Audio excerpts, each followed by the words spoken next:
The Batman is the latest attempt to reboot the Batman film franchise, but does it take inspiration from celebrated Bat movies of the past, play to comic book inspirations, or do something entirely its own? Stick around and I will share my thoughts. I'm Peter Franson from christiangeekcentral.com and Spirit Blade Productions. This is my uncut review of The Batman. The synopsis on IMDb reads, when the Riddler, a sadistic serial killer, begins murdering key political figures in Gotham, Batman is forced to investigate the city's hidden corruption and question his family's involvement. All right, so what does this thing feel like? It's I would describe it as a mystery crime drama with a significant amount of superhero elements. It does not feel like a superhero movie, quote unquote, and I think that's actually really cool in a lot of ways. I've said a number of times that there's so much potential to tell different types of stories with different tones that have the superhero setting. I think of these days more and more of superheroes less as a genre and more of a setting in which you can tell all kinds of different stories. Horror and romance and action adventure and mystery and all, these different kinds of things. And so here this really feels like a mystery crime drama with strong superhero elements. It largely expects familiarity with the character of Batman, which I don't think is unreasonable at this point, even for the average moviegoer. It doesn't retell the origin, but refers to, and I think this is really important, it refers to the murder of the Waynes and the fact that it's clearly driving Bruce Wayne, Batman, throughout. I understand to some degree people, not wanting to see the origin played out again and again and again, his parents getting shot and stuff, and I get that. If you're not going to do that, then you at least need to do something like what this movie did, where you reference it, you make it clear that Bruce Wayne's parents were murdered, and that is what is still haunting him and driving him to this day. Otherwise, Batman just becomes another guy in a costume, It has some nice character moments, but still I think there's a lot of room to develop supporting characters like Alfred and especially James Gordon, who do little more than serve their functions relative to Bruce Wayne's agenda and motivation. Selena Kyle, Catwoman, is prominent throughout this movie and I think is pretty well motivated, but the teased romance between her and Batman is very superficial, doesn't really develop. I mean, you could argue that it's often very superficial in the comics as well, but I still would have liked something a little bit more. I'm not even sure what I wanted from the Selena Kyle aspect of the story, but something more would have been interesting. Something more layered, something more rich going on there in their dynamic.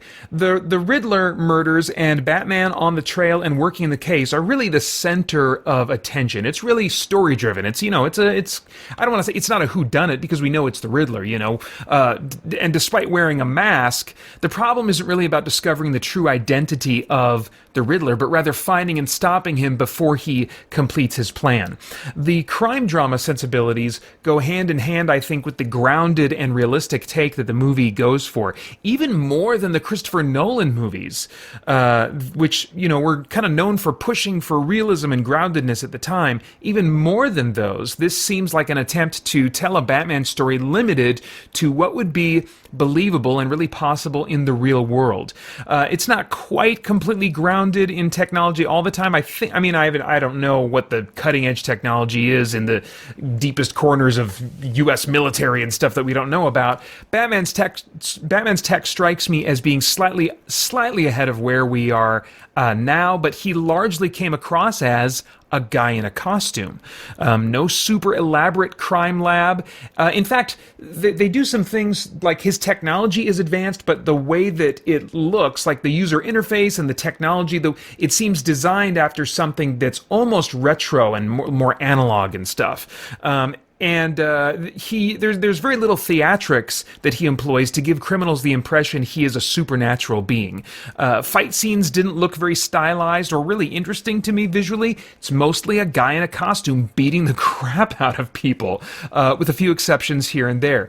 The movie also has what I would call selective realism, similar to the Nolan movies, which worked hard to convince you that Bruce Wayne's gadgets, for example, could all exist in the real world, but then had the bridging vehicle in those movies that Bruce Wayne used as his Batmobile suddenly gain the ability to transform and spit out a motorcycle in The Dark Knight. In this movie, The Batman, realism is leaned into harder than ever. But then I see Selena Kyle, a cat burglar who regularly needs to do quick precision work with her hands, with her fingers, sporting these completely impractical fingernails, which are close to 2 inches long, and I'm kind of taken out of the scene at that point. I get that why they had them there, because she's Catwoman, and in the comics she has claws and stuff, but I would rather they were some kind of a utilitarian thing attached to her gloves that she somehow used, when she was burglaring, instead of these fingernails that I'm like, those cannot be helping her out at all. I thought the overall stylistic take on Batman here was cool and valid. There are many Batman stories that do go this gritty and grounded route that limit Batman and his capability, that pull way back from science fiction. But I would prefer that this style of Batman story be explored in a premium TV series. I think those are more given to, the I don't want to say procedural kind of thing, but when you're working a case and there's a mystery and you're following clues and stuff like that, that works perfectly well with a TV series where you can spend multiple episodes kind of tracking down them. This could have been a whole season of a premium TV show, 6 to 8 episodes long, When it comes to big budget theatrical Batman, I'd prefer it to be heavy and grounded emotionally and maybe psychologically, but physically and visually very stylized. I prefer a Batman who seems supernatural in action, but is very human emotionally. This movie is naturally going to be compared to the Christopher Nolan films, which I also thought at the time were a little too grounded in the action and visuals, but the Batman takes that grounding even further, making the Nolan Batman seem supernatural by comparison, and the Zack Snyder Ben Affleck version seem like a dark god of the shadows. But this is also a young Batman, only 2 years into his career. There is plenty of room for them to let his capabilities and his urban legend grow over 2 to 3 more films or more. I would really love them to take advantage of the fact that Pattinson is young enough now that they could do 5 movies, 6 movies, and let this character age and become more grizzled and fight the limitations of aging. I'd be interested in seeing that really play out over a long film franchise, so that by the end, he is something closer to the more myth-like Batman we've seen up to this point in other Batman movies. With a nearly 3-hour runtime, I'm glad that I never felt bored. Even though the action was not as spectacular as I would like, it was presented in a way that was bolstered by music, by impactful sound effects, by actor performances, to have me leaning forward and feeling some of that intensity. And yet I would have really liked the long but interesting drama to be more dramatically contrasted with Batman action that truly made me drop my jaw and say, yeah, baby. Maybe we'll get that next time. As far as the cast goes, this movie has a cast of actors that many of them are known for character performances in the past. I went in not knowing who was playing the Riddler. I really avoided as many trailers as I could after seeing the first teaser one. I was like, okay, that's good. I'm out. I want to just watch the movie and not really know hardly anything about it going in. So I'm not going to spoil who was playing the Riddler if you'd like to do a similar kind of thing, but it's an actor that I've seen before creating some vulnerable and odd characters, and his skills are, I think, a great fit for this more dangerous, certainly, yet still weak version of the Riddler, almost pathetic in some ways. Anyway, I find this take on the Riddler very interesting.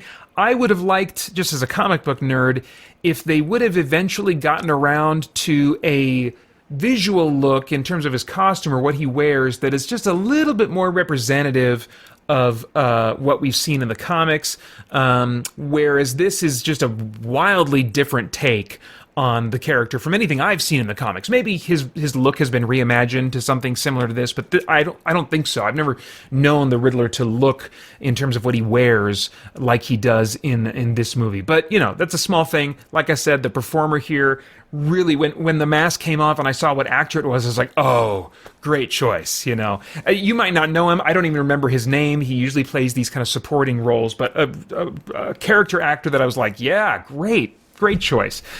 Colin Farrell was unrecognizable to me as the Penguin. The fat suit and the makeup was the most convincing I've ever seen, and try as I might, I could not see him poking out from under it. I couldn't see Colin Farrell's eyes or his lips, or I couldn't see any of him underneath that makeup, and his performance just took it the rest of the way. It was a real treat to see this character not as an actor, but simply as the Penguin. I was just like, I know that's Colin Farrell. I know that that's an actor, but I'm just seeing the Penguin. I'm just seeing the Penguin here, you know. Andy Serkis as Alfred was really underutilized. I think there are definitely moments of strong relational connection between he and Bruce, but compared to the Nolan films and even the Zack Snyder movies, I thought Serkis could have been given so much more to do and could have brought a lot more. He did a great job, but I think it was a missed opportunity in the writing department. I think he was really underutilized. Hopefully they will give him some more time, and that relationship between those two men more time in the next movie. I'm not familiar with Jeffrey Wright. He had a slightly familiar face, but I'm not really familiar with him as a performer. He plays James Gordon. He did a fine job, but Gary Oldman is the gold standard for me now, and this version of Gordon served as little more than Batman's point of connection to Gotham PD. I hope that relationship is actually explored and leaned into again in the next movie. Zoe Kravitz, I thought was fine as Selena Kyle. I think I preferred this version over the Nolan version. I don't know if that has to do with the performance or conceptually. I still feel like she wasn't as interesting or complex as I would like. I don't think it was Kravitz's performance. Catwoman has often been written as a fairly one-note, sexy foil to Batman, so I'm not sure what more I would expect, but I would like to see what Kravitz could do with a more fleshed-out version of this character. Now, of course, Robert Pattinson as Bruce Wayne and Batman gets most of the focus, carries the biggest burden in the cast. If he doesn't work as Bruce Wayne and Batman, the franchise is in big trouble. So what do I think of him? Pre-release clips and photos had me feeling like he looked a little too short, a little too thin or something, but he's 6'1", I checked, so, you know, he's tall enough for Batman. Certainly, I think taller than Keaton was. He's not as bulky, though, as either Christian Bale or certainly Ben Affleck, as those guys became to play the role. And yet that's fine, I found, watching this movie. Batman is more about skill than raw strength conceptually, and his performance is way more important to me than his physical build. So, what do I think of this performance? As Batman, when he's in the suit, he goes with a striking, there's a stillness to him and a vocal performance. You know, it's on the voice. That's the thing that we always wonder about. What's the take going to be? You know, how subdued or how growly is it going to be, or, you know, whatever. And the vocal performance he goes with here is eerily quiet. He rarely, if ever, uses the default forced guttural tone that many actors go to, or at least start from, as they're building a Batman voice. Instead, it's low and breathy and a bit like some of Michael Keaton's more quiet Batman moments, but with almost a mumbling yet clear quality and a stillness that seemed to convey a combination of brooding thoughtfulness and really pervasive sadness. The music and atmosphere in his dialogue scenes also carried a sense of mystery that made me kind of just watch him intently, wondering what he might do next. He was so still, so quiet. He was like a guy that people are afraid of, not because they think he's a tough man's man or an urban legend or something, but because he's like a silent psychopath walking around in a weird costume, you know? And you're just wondering, this guy's really weird, you know? His Bruce Wayne goes out in public and doesn't use the kind of smiling fake persona like Christian Bale and Ben Affleck's Batman. In the story, you get the sense that maybe he'll create that public persona and make use of that as a tool of Batman in future films. I mean, there's room for that, but he doesn't seem to be even having that idea on his radar during this story. Pattinson's Bruce Wayne is even more brooding and reclusive than Michael Keaton's Bruce Wayne. Kind of like, some famous, introverted, weird, rich celebrity that you kind of wonder about. The sadness in his performance in particular stands out for me throughout the movie. Batman is a tragic figure, and usually his tragic past fuel this kind of overriding sense of determination or certainly maybe anger. But in rare moments, we see his sadness in the comics too. And to feel that as much as I did throughout this movie was really a refreshing change of pace that still felt true to the character. Of course, Pattinson also has scenes involving determination, anger, and even rage, as you would expect, and I thought that he delivered on those moments too. Is he my favorite Batman or Bruce Wayne, compared to those of the past?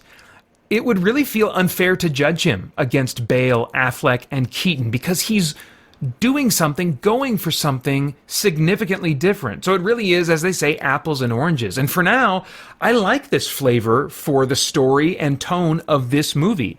It'd be interesting to see how this flavor might fit in future stories with this Batman, or if he as a character will change enough that his portrayal of Batman will change as well. I don't know.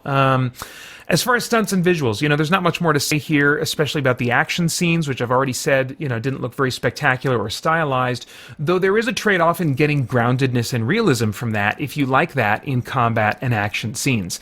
The visual character of the movie is low light, like dark, but I don't mean just dark thematically. I mean, like its visibility, is low, with a narrow color palette. And the city feels similar to the Nolan Gotham City in its look. Batman's costume, gadgets, and vehicles aren't explained and justified like the Christopher Nolan movies did in the script, but they look very real world and sort of homemade on a millionaire's budget or a billionaire's budget. Most notably to me is that Batman is basically wearing pants, and not especially form-fitting pants. And boots that you can almost imagine he bought at some specialty store. Somehow the rubber suits before this did not come off looking silly, yet they are far less realistic by comparison. And yet in this more realistic style movie, even in this far more realistic take on the Batman suit, he looks not silly. I definitely don't want to give off that impression that I felt he looked silly, but really in support of the impression Batman seemed to give people around him, namely that he's a weirdo in a costume. And I don't mean weirdo in a funny way. Again, don't hear me saying weird in that sense. Not in a silly or funny way, but in a way that makes him seem strange, mentally unstable, and maybe dangerously unpredictable. Just like, what is up with this guy, The score doesn't feel like a superhero movie much of the time. I don't always comment on the music, but I will this time. It doesn't feel like a superhero movie much of the time, but it plays into quiet, sad drama much of the time, and mystery, and creepy suspense. The Batman theme itself, bum, bum, bum, da, da, it is probably the most melodically simplistic and straightforward of any Batman theme written yet.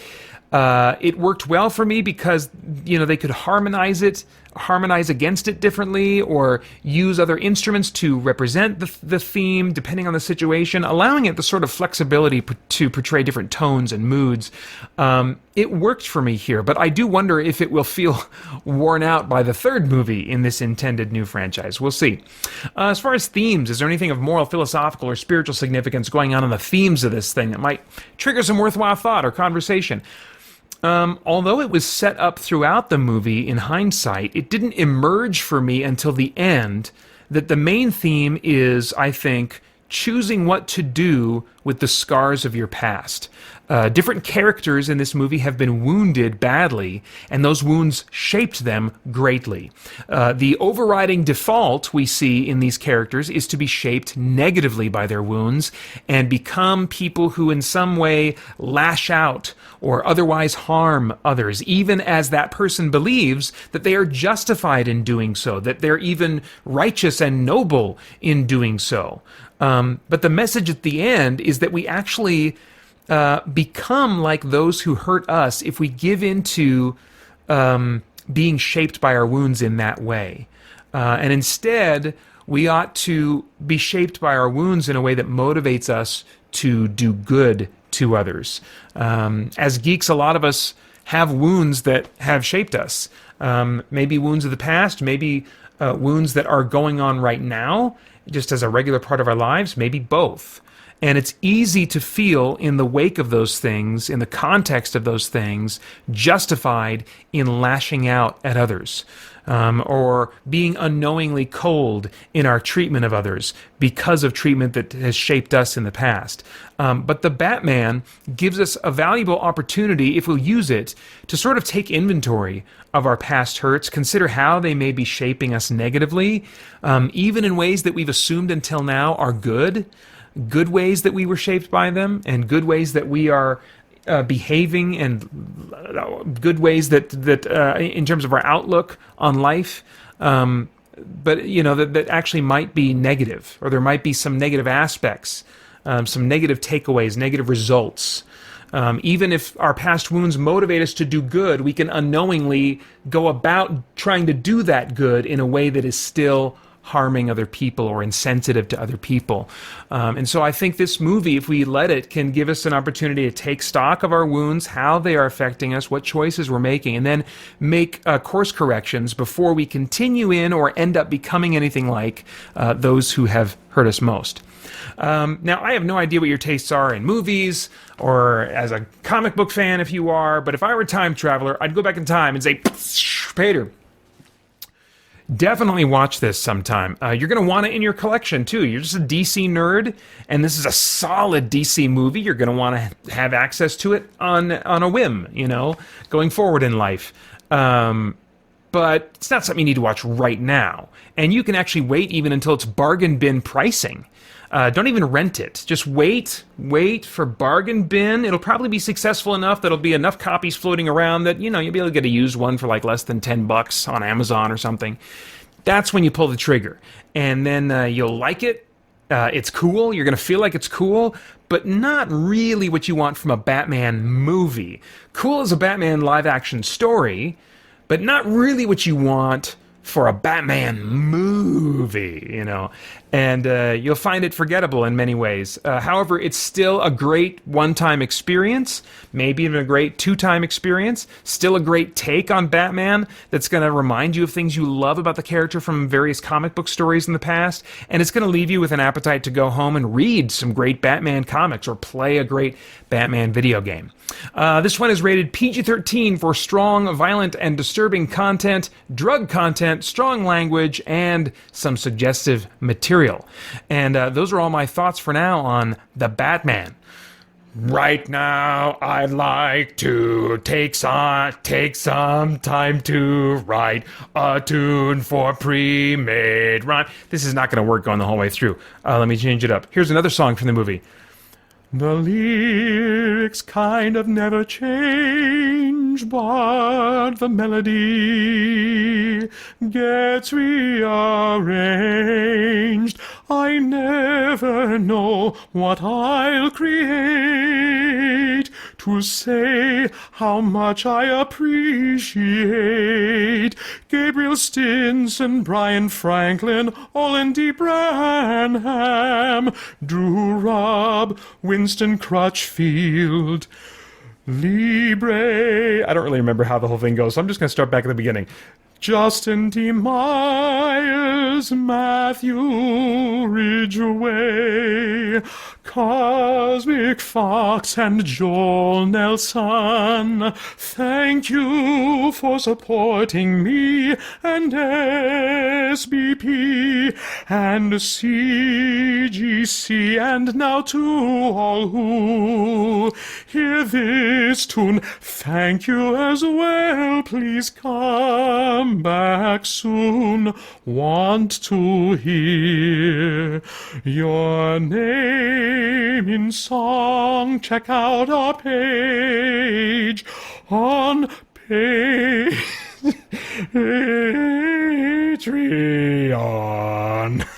My gosh. It's hard coming up with new stuff, new ways to do that every month. So give me a freaking break. I'd love to get your thoughts and reactions to The Batman in the comments below. Please like, share, subscribe, click that bell to stay connected. I want to thank the Spirit Blade Insiders for making this review possible. You can get info about the benefits of becoming one over at patreon.com/Spirit Blade Productions. Then I hope you'll check out our podcast and stay connected to all CGC content over at christiangeekcentral.com as we continue to geek out and seek the truth. Summer insanity. Liberate butter. But I'm a